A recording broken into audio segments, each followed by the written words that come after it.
Greetings,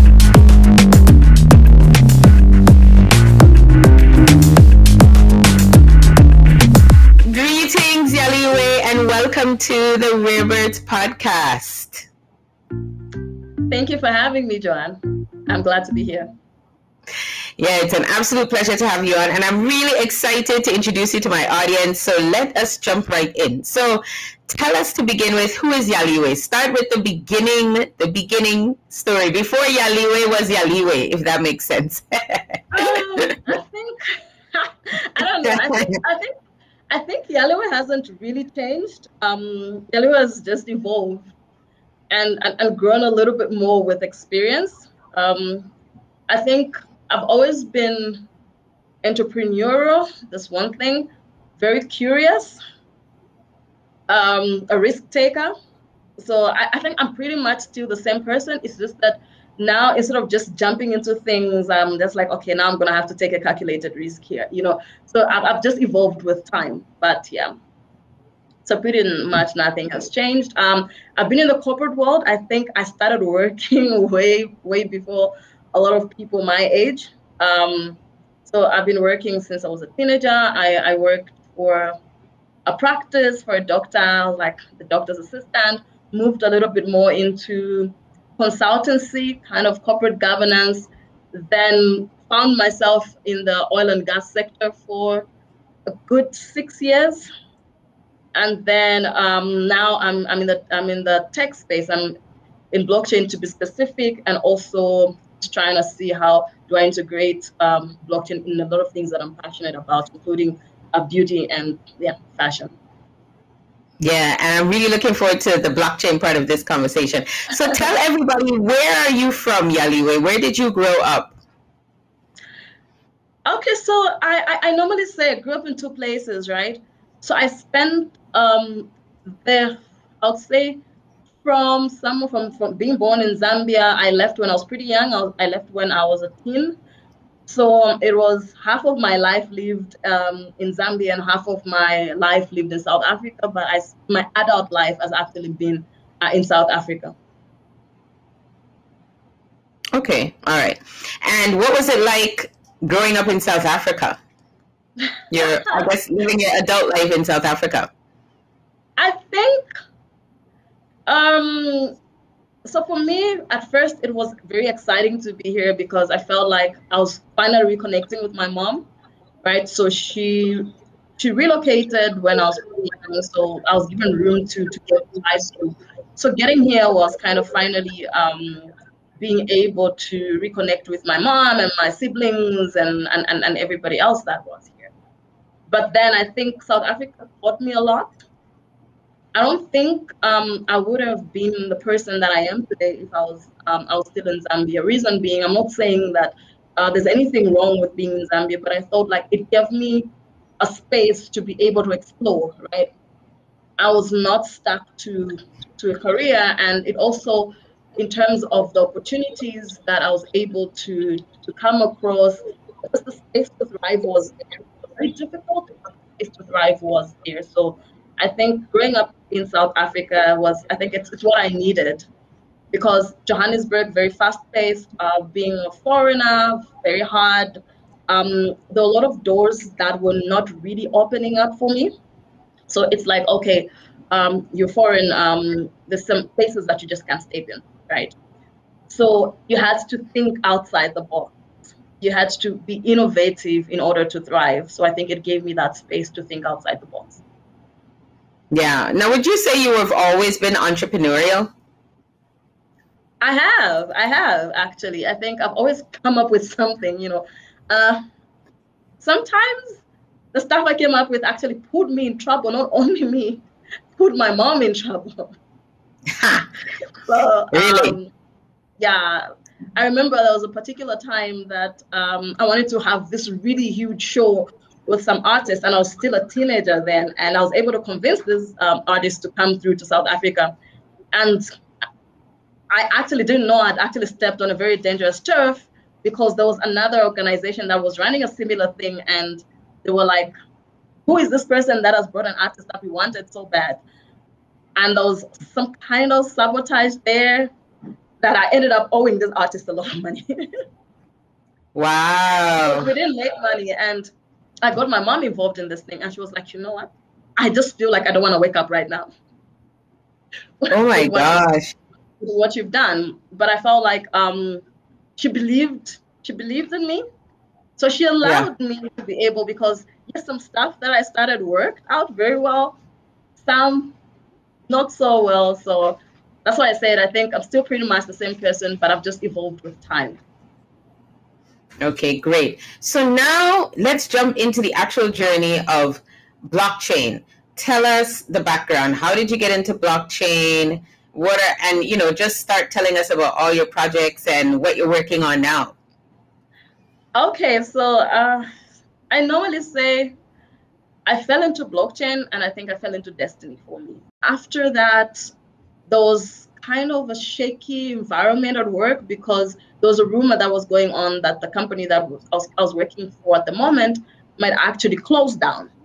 So there were two things that stood before me, and I looked at myself and I said, Yaliwe, you have two options. It's either you're going to have to look for a job after this, but what kind of a job are you going to look for, right? Or you're going to have to find something that really makes you relevant, because what you've been doing right now is it's just the same thing, right? There's a cycle of the work that you're doing. For you to grow from here, you need to maybe study a little bit further. So I had to find something that was really going to place me in a place that I needed to be, and to really make me be who I am. So I started to dig a little bit deeper into crypto, and then I came across the blockchain, and I started doing a lot of research. So I would spend hours and hours in the office. Everybody's left. I'll be there until midnight, and I did a lot of research and came up with a curriculum. So it was like a proper curriculum to teach myself. I had an outline of the courses, the content that I needed to cover.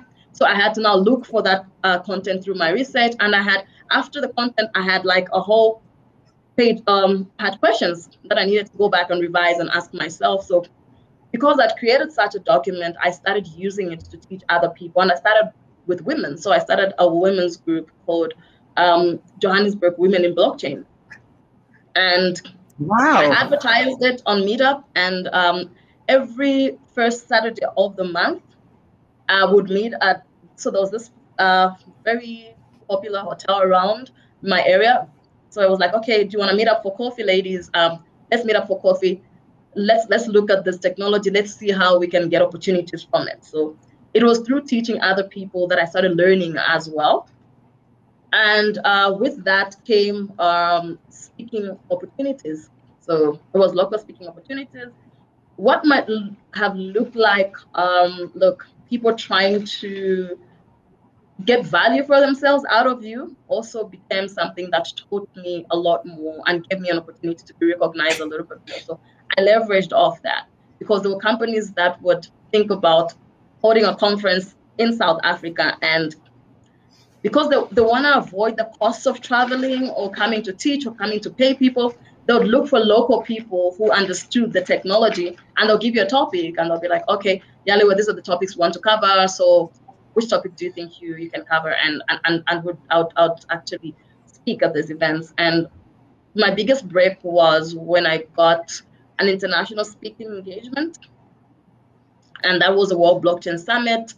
And I had to travel to Moscow. So I think that's when my star really shined. Because not only was I the only Black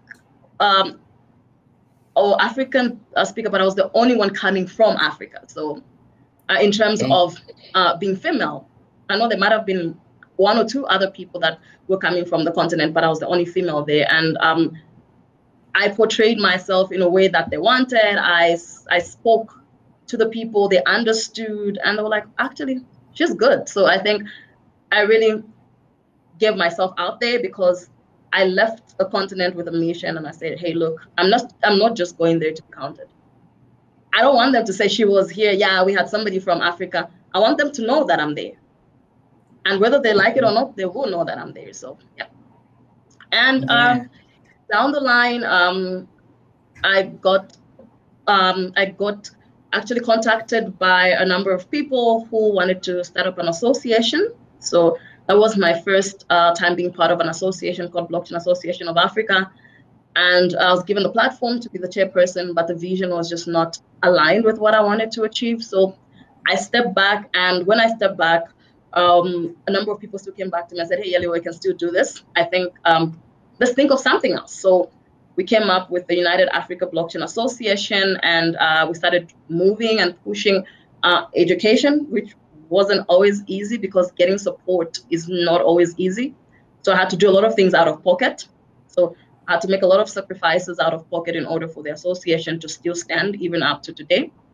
From there, I got an opportunity to be a scholar for the Ethereum Devcon Scholarship program. And Destiny being Destiny, I was top learner, and I was Devcon Queen for 2019, which also helped actually shape part of my career and put Africa and myself on the global map once again as a trailblazer in the industry. Along the way, I've been recognized as the top 10 women in blockchain in Africa, one of the most influential women in blockchain globally. I've also had the chance to speak on blockchain and cryptocurrencies at the World Economic Forum through CNBC Africa, and also had interviews with CNBC Africa as well regarding blockchain and the state of blockchain in Africa. And right now, I'm also the South African ecosystems lead at cLabs, working on the Celo protocol. So I think I'm still in my prime when it comes to the space. I'm still growing, but it has given me an opportunity to recognize that there's actually another world out there, and there are equal opportunities if you actually just step up and step out of your comfort zone and find what really defines you and what makes you happy as an individual, even in your entrepreneurship journey. Yeah, so, wow, that's a lot. I feel like there's so much to unpack. Okay, so go back to the beginning when you said you stumbled upon this technology. Okay, what I want to know is, when did you, even before you started developing your curriculum or researching, because I want to talk about that part too. That part is really interesting. What made you feel, or what made you think, this is it? I need to go down this rabbit hole. I need to explore this technology. What was it about it that you learned or discovered that just went, this is the one? Okay, so for me, it was the use cases, actually. So I looked at Africa and the state of Africa, and I said, this could actually work here. You know, if only it's given the space to work, it would actually work, and it could change a lot of things. So I started to learn a little bit more into what were the possibilities for Africa and for Africans, like what were the possibilities. So I think that's what really made me interested. So it wasn't mainly about the money part, because I don't think I've been one to really hold a crypto as well. You know, I'm not so fussy about, oh, okay, I need to trade, I need to hold on, but I was really interested in the use cases, and I told myself, if this is gonna take shape, I want to be one of the experts. You know, I wanted to be one of those people that when people think blockchain, they think Yaliwe. So I told myself, I need to dive deeper into this, and I need to see how do I position myself for success in an industry that is still new, still untapped, because I knew along the way I might make a lot of mistakes. Yeah, but that was it. Right. And then now to the fascinating part. You designed your own curriculum. So you went online and you just found loads of stuff. Like, was it online classes, different books, and you just said, this is it, I'm going to teach myself? So it wasn't actually, it was research. It was a lot of research. Okay. So okay. I would go online, find whatever information I can. And whenever I stumbled upon something new, because, you know, as you were reading into something, you stumble upon a word or you stumble upon a term. Yeah. And I had a friend who was outside the country, and would talk. My friend was actually based in Nigeria, and I started talking about these things. And you know what? I've come across this. So this person kind of used to act like my shrink at some point, because you know you have those people that you call and say, "Hey, I'm having a nightmare," you know. So I came across this, and I said, "I want to explore this. Do you think you can help me with it?" So we started that research, and I would come across something, if I don't understand, I would bounce it off a friend. I'm like, I came across this, I'm trying to understand. Can you maybe you would understand it better than me. Can you just help me out with it? So it was putting a lot of, and I wrote out a lot of things. So I would write some things, I would type some things, and I didn't know, because whatever, some of the information that I found, I'll put it together, filter it, try and put it in my own terms to understand it, and paste it on this document. I pasted images, I pasted all sorts of things. And before I realized, the document was 117 pages. I was like, oh, wow, I actually did that. Wow. Self-taught. I love that. And then you were like, okay, let me get a group of people together, because it's like sharing the knowledge, teaching. You know, teaching is the best way to learn. So exactly. Yeah. I think that was my focus. Okay, so from there, so in terms of your knowledge, are you a developer? Are you an engineer? Or are you just someone, you understand the technology and you can tell folks how to apply it? Like, what is your sort of specific role in the ecosystem? I mean, I know you're an entrepreneur as well, but like from the tech, is there like a technical side to your knowledge as well? Not really a technical side. I think I had my first interaction with the tech side of things during my scholarship program, because I had to create a smart contract, which I had no choice, because it was an assignment.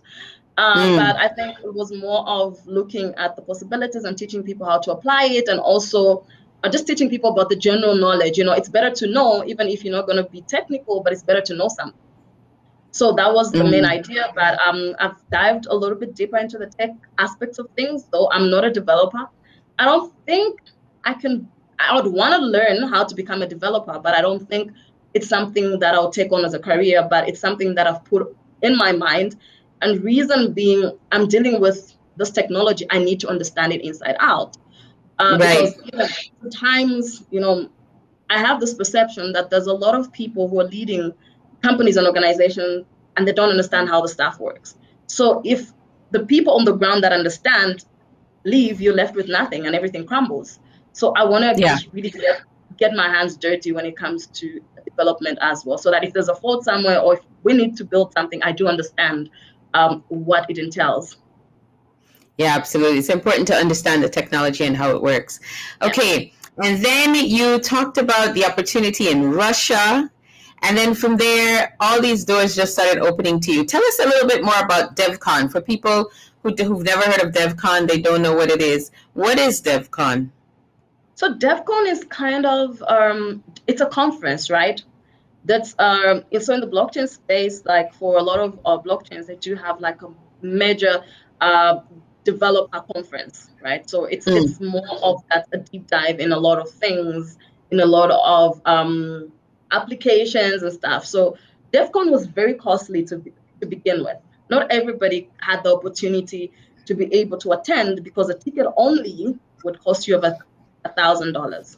And if you just want to go and attend, you have to put into consideration accommodation and other things. So a lot of people that wanted to go were actually not able to, and they were left out.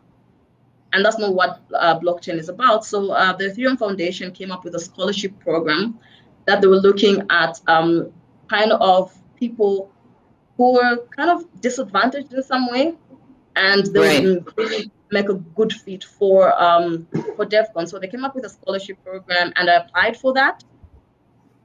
And I was one of the I think we're over 50, if I remember.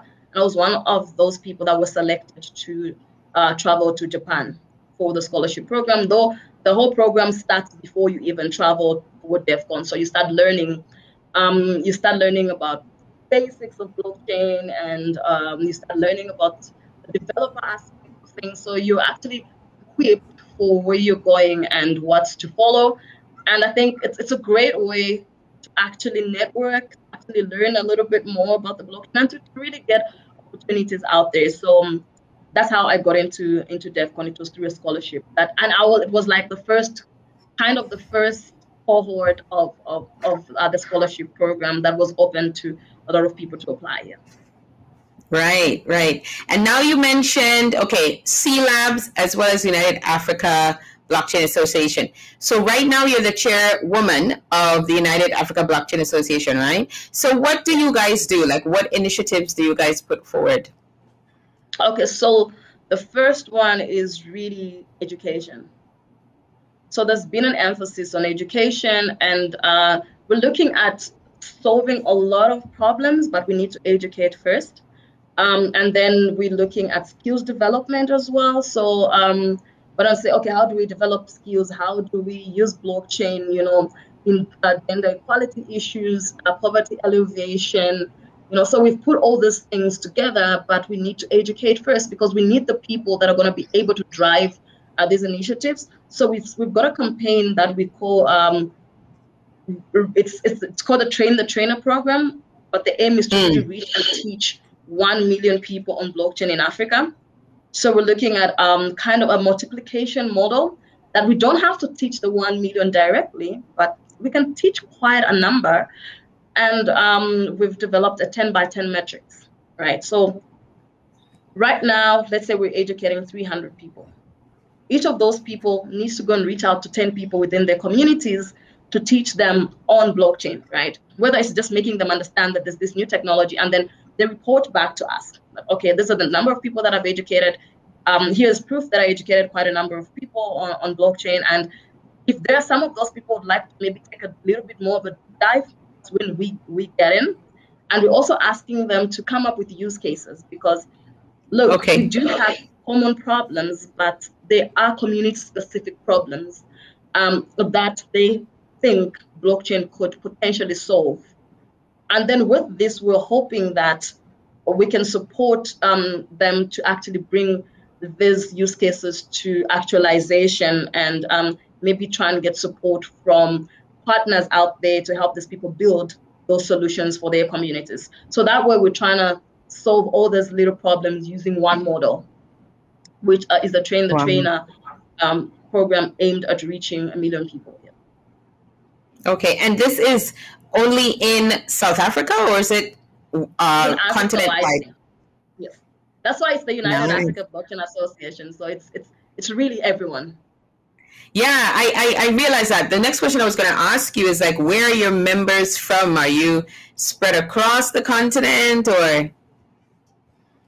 Yes, we are actually. So we open to anyone from around the continent to become a member. Okay. We do have some members that are institutions that are trying to do some good work on the continent. So we do help with that as well. So we do have right now, we're working on starting a chapter in Malawi. One of our team members is actually now on the ground in Malawi, trying to see how do we set up a chapter there and how do we really work. And we've got partners in Kenya, we've got partners in Rwanda, we've got partners as far as Tunisia. And one of our directors is based in Nigeria. So we're really cut across, and we want the community to grow and grow and grow and grow because it's an Africa-wide initiative. It's not only South Africa, but we're just headquartered in South Africa. Right. It sounds like it's Pan-African. It's great. Pan-African. Nice. And then finally, now this is the last thing we're going to talk about before you jump into specifically your venture right now. cLabs. Tell us about cLabs. Okay, so cLabs is a nonprofit organization that is working on the Celo blockchain. And specifically why I decided to get involved was I fell in love with their mission, right?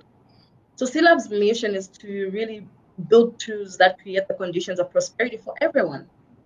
And to do that, cLabs came up with the Celo protocol and said, hey, this is going to be open source. Anyone that feels like they want to build a solution, nobody owns this blockchain. It's for everyone, right? Okay. Right now, cLabs is just helping with the protocol, but it doesn't belong to anyone. So with that mission, the Celo blockchain became mobile first because that was one of the biggest problems in the blockchain space, and also hindered a lot of adoption and people getting involved. So it was like, hey, let's consider anyone, even anyone with just a budget smartphone, to be able to interact with this blockchain. And so it was mobile first, and then also the cost of transactions really minimized to around a cent. If you can see now, a lot of people complain about gas fees when it comes to building, when it comes to sending. So they tried to say, hey, this blockchain should be able to have very minimal minimal fees, and the cost of transactions is very minimal. And also another thing was Celo has an alliance for prosperity where vision aligned organizations come together and really drive this mission of prosperity for everyone. You're looking at organizations like the Grameen Foundation, you're looking at Mexico, right? You're looking at exchanges, you're looking at the United Africa Blockchain Association right now is also part of that alliance to really drive this mission of prosperity for everyone. So there's a lot of room to grow within the Celo ecosystem, whether you want to build on top of Celo, you want to integrate CUSD. So the Celo blockchain has the native asset Celo and also a stable coin, Celo dollars, which is, which is Celo's got so much going on. I always follow the updates in social. I can't keep up, really. Exactly. And it's overly collateralized by a basket of digital assets, right? Including Bitcoin, Ethereum, DAI, and also Celo itself. And everything is open source, so everybody can just go and have a look at the Celo reserve. And the stablecoin really wants to, with the stablecoin, Celo really wants to drive usability, right? And access to resources for a lot of people and a lot of organizations out there. So Celo actually has a presence in Africa. That is how I got involved. So there's a presence in Uganda, some amazing work going on in Kenya, some amazing work and integrations and having a lot of people building as well. Listed on local exchange here in South Africa, and there are more exchanges coming up. You know, educational campaigns right now with the United Africa Blockchain Association to really bring people on board. So there's a lot going on in Nigeria, a lot of amazing work going on, and really expanding into other parts of the continent like Ghana and hopefully so many more places here. Nice. So now let's deep dive into your business. You talked about the blockchain and applying the blockchain to your entrepreneurial pursuits. So tell us more about that. Okay, so right now, besides all these other things that I've spoken about, there are actually two initiatives that I'm working on. So the first one is a lending platform, right? It's a lending platform called Umoja that is not limited to, but focused on women. And this is a lending platform that is going to be built on the blockchain, and we're going to have to integrate a cryptocurrency to give access to women to be able to borrow money. And what really brought about this was because living in South Africa and being part of the whole system, I realized that a lot of women really cannot meet their monthly expenses. And also there's a lot of women-run households, like there's over 30% of the households in South Africa run by women. So what happens is that I need to look after the kids. The kids need school fees need to be paid. The kids need to eat. I need gas to get to work. You know, I need to pay rentals or mortgage or whatever. So you find that the salary is not able to cover this cost. And these women end up borrowing, and they're borrowing not a lot of money, but they're borrowing something from like maybe $100, right? Just to be able to cover some of the things that they might not be able to cover, maybe add a top up on gas, or maybe some of them just want to start a small business, bring in extra income to be able to cover some of the costs. So because they can't directly borrow from the banks, they sometimes have to borrow from there's some pawn shops that offer that service, but you have to go leave something in return, right? In exchange. And then the most famous one is the loan sharks, because this is even high interest rates. Very high interest rates. You're looking at something, a minimum of 30% to 50, and around 50%, right? So these women are sinking deeper and deeper into debt. Poverty. And every time they do not pay, if I didn't pay this month, there's another 50% on my entire balance the next month, right? And then this the loan sharks can be very dangerous. So I thought of coming up with an innovative solution that can actually help these women and keep them away from that, right? And also, instead of only borrowing, so we're incorporating a marketplace. So with our partners that are building the application, we're incorporating a marketplace where those women that want to be more entrepreneurial with their loans, they'll be able to buy and sell products off the online platform. So this is a system that I've tested out already. So it's not something that I'm just thinking about. So I started it offline. I took applications using Google Docs. Okay. And within a short space of time, there was an influx of women actually coming around looking at borrowing money. And also the basic idea is instead of getting collateral from them, I came up with the trust component that really identifies with the blockchain, right? Blockchain is about trust. Yes, and trust and verify. Exactly. So I said, hey, you want money? I'm sure you must know a group of women within your network that might also be in a similar need. So why don't you come together and borrow this money in a group? But the only catch here is that the group is responsible for the repayments. So you have to make sure that the other person pays the money, because then it can affect your ratings, because we're going to have a rating system on the platform. Right. And why we're doing that is that we're hoping the good pairs can be actually paired and connected with other good pairs, so that they're not affected by the people that just can't pay. So like I can come with a group of people, and let's see, you get the loan, you pay back, and we keep on rating you and seeing how the group is doing. But if there are individuals that are struggling, if the group has to repay the loan on their behalf, there has to be a way of the group can now decide to say, hey, look, we're not keeping you, right? Because you're hindering our progress. So we brought about the trust component, because I know a lot of people are going to think about, but there's a risk factor here. Yes, the risk factor is there, but not all people, if there are 5 people that borrow money, not all of them are bad. Yeah. So they have to find people that they know. So if you're coming to borrow, do you know the people? Do you know them? Yeah. Do you trust those people? So that was the catch there. And so trying to make it a whole ecosystem and trying to see how it's going to play out. Hopefully we can get the prototype up and running before mid-year. So that's one aspect of where I'm going to be applying blockchain. Another is through my cosmetic brand. So I do have a cosmetic brand that I'm working on and should be officially or fully launched this month, according to my manufacturers. But I do have some that I have, like, so actually I'd left one on my desk and I found it. So I do have one of my samples.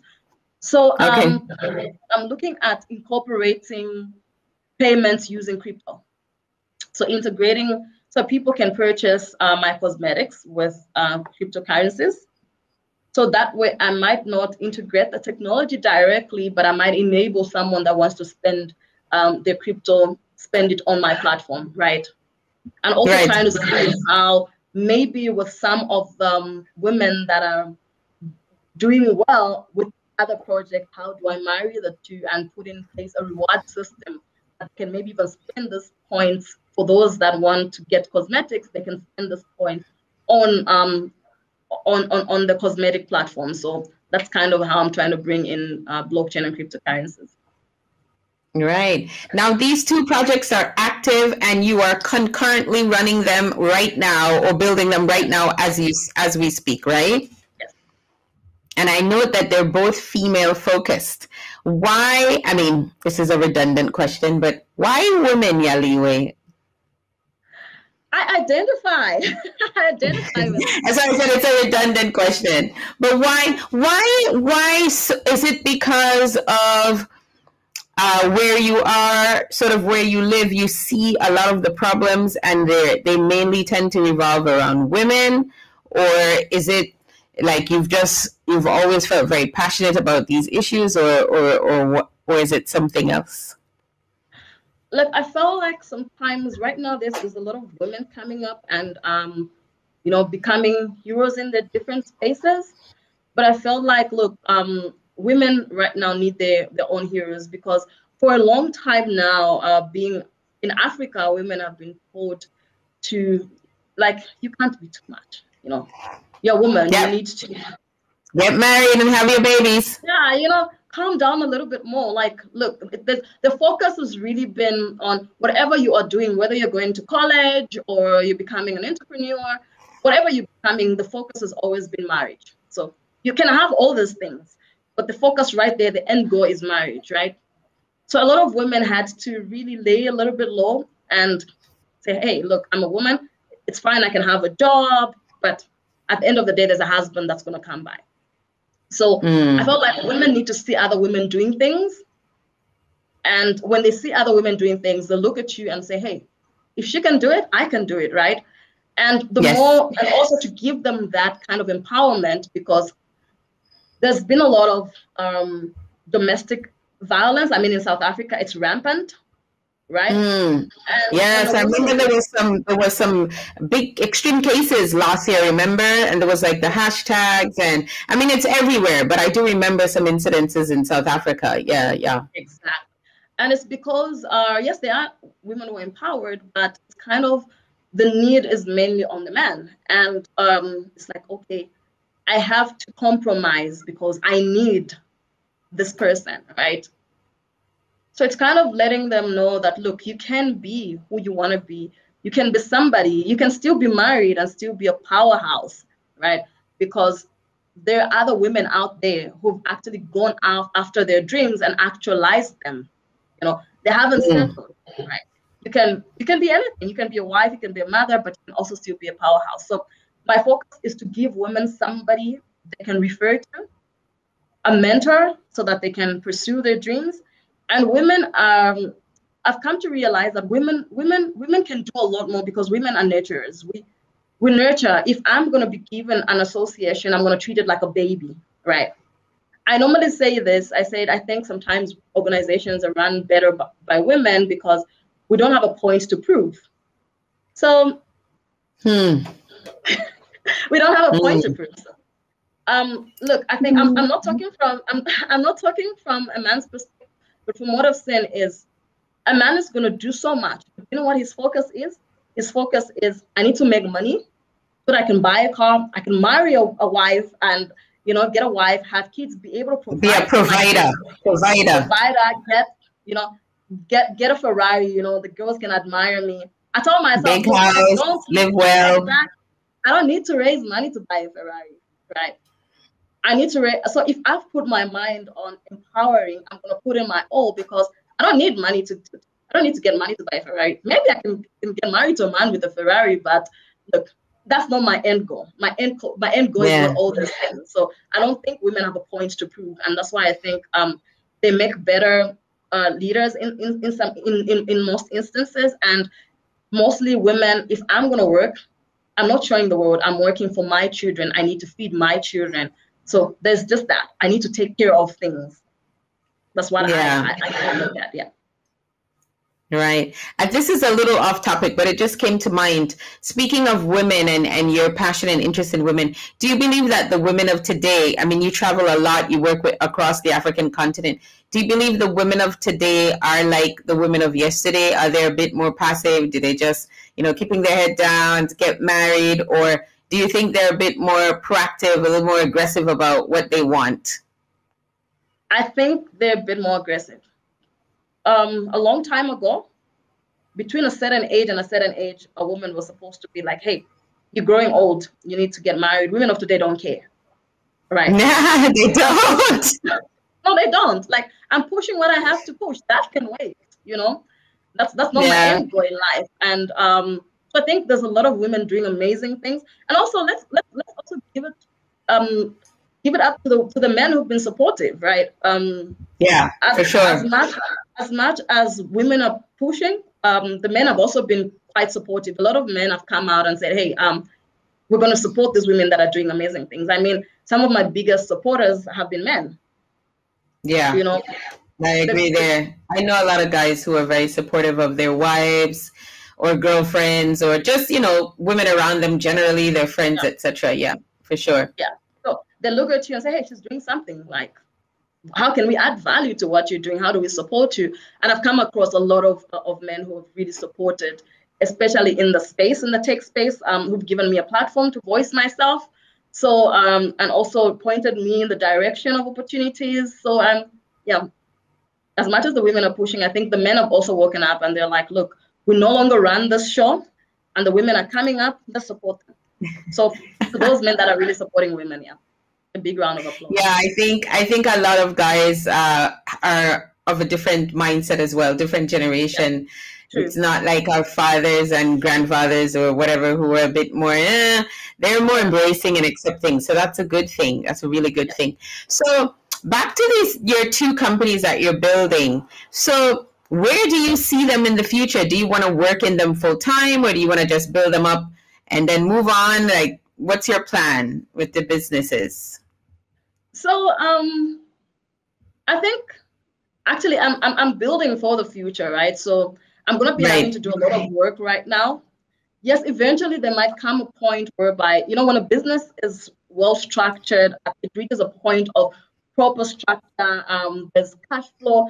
I think it's very easy for it to run smoothly without, and also we have technology that's an enabler right now, right? So it's not like I always have to have my head in the place, but put systems in place that are going to be effective and efficient, and these businesses are going to run. I might just jump onto another venture once these are up and running, and they're really self-sustainable, because I think I like to explore, and I like to build things, and I like to come up with things. So I might just have a light bulb moment, and I might go for that. But right now, these are my main focus areas. Yeah, I've been trying to work on a YouTube channel as well.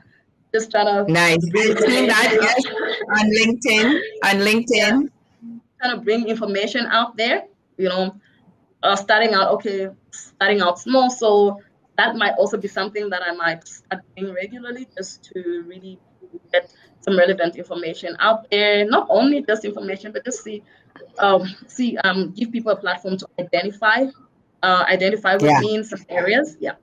So I don't know what the future holds, but it's bright.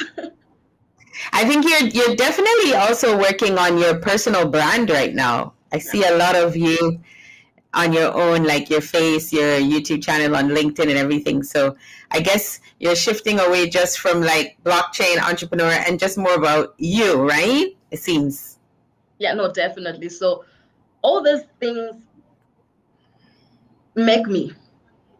Right. I have all these things around me, but I am the person. So I want to bring out the person behind all these things, and also give people, because I came to realize that people don't buy products. People buy people. You know, that is why. So when people begin to identify with you, they'll easily buy your product. If they just see a product on the market, it's like, who is she? Like, you know. So it's kind of putting a brand out there so that people can identify with the person behind the brand.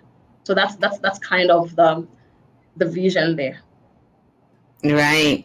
And final question for you, Yaliwe. What lessons have you learned from your entrepreneurial journey? And you have a lot of stuff that you've done that you'd like to share with us, rare ones. Maybe one main lesson, one main takeaway. I think I think my entrepreneurial journey has been about believing in myself. Believing what I'm doing is right. It has been hard sometimes. There were times that I doubted myself, but I just kept pushing. So keep pushing. If you believe in something, you're gonna hear a lot of things. You know, block the noise, push, sacrifice for what you believe in. You know, it might look like you're putting in a lot, but eventually it'll begin to pay. And when it starts to pay, you're gonna realize I was actually doing something right. And everyone around you is gonna say, actually, she was onto something. You know. Yeah, some might have given you more support, but they didn't need to, because it was your vision. So carry your vision. Don't impose your vision on other people. Not everybody sees things the way you do. Just push it, and before you know it, support is going to come. Right. The most important thing is start. Somebody would ask me, so Yaliwe, I'm planning on doing this. What are your thoughts? I just said, start. Yeah. Start, the rest will follow. It might not be easy. Yeah. What might follow might be disappointments. It might be a lot of stress, but eventually the good things will begin to come your way. Yeah, I think that is such good, a great lesson and good advice. And also because it's so you. Because, you know, when we first connected, I was like, wow, like everything you've done, it's all self-taught. It's like literally just self-made. You know, you don't have loads of degrees. You didn't go to lots of schools. You didn't like work in the, you know, like many of us, we did the degrees, or we work in the company, or we do whatever. But you, it's all self-taught. And there is a massive amount of self-confidence and self-belief that goes along with that. Exactly. You know, like the ability. It's crazy. Like most people want to work with somebody for a while and hide and be like, ah, and you're like, nah, I'm just jumping in. So I think it's the mindset. So I developed a certain mindset, and I look at things, I look at a document, I look at a curriculum, and I'm like, who created this? And why do they think it's right for me? Yeah. So why do they have to impose my existence and my well-being and who I become in future dependent on that document that was created by somebody who thought that was the right thing to do, you know? So yeah. the saying that I think I've been quoted on, that I said, I couldn't afford what they offered to teach me. So I built my own curriculum and taught myself what I needed to learn. That's what I needed to learn in order to be me. So I think there was a very big shift when it came to my mindset. Absolutely. Knowing what you wanted, knowing what worked for you, and not being afraid to go out there and just do it. That is definitely mindset. Absolutely. Perfect. Well, Yaliwe, thank you so much for joining us. Before you go, can you share with us all your details and where can people find you? So like any websites or social media and all of that good stuff. Okay, so you can find me on LinkedIn. I think that's my favorite app. LinkedIn, Yaliwe Soko, Twitter at Soko Yaliwe, on Facebook as Yaliwe Krista Soko. My YouTube channel, you can just search for Yaliwe Soko as well. Website, you can get me on the UABA website as well, the United African Blockchain Association, which is uaba.io. My Amani Cosmetics website is coming soon, and the Umoja website is also coming soon. There are some links, but yeah, once it's activated and it's out there, I will share the details. There's already information that gets shared anyway, so you can also follow these pages, Amani AMANI on Facebook, I think on Instagram as well, and you can also follow Umoja on Facebook. I'm not sure about Instagram yet. Yeah, so you can also just Google me anyway. It's coming. You know somebody's made it, or they're big when they're like, just Google me. No biggie. Google me. Go on Google. That's great. All right, Yaliwe, thank you so much for sharing with us. It was an absolute pleasure, and I would love to have you back on to talk to us more when we start diving into blockchain companies and just sharing some of your use cases with us. So I hope you can join us again. Thank you for having me. I'll be glad to. All right. All right, folks. Until next time. Bye for now.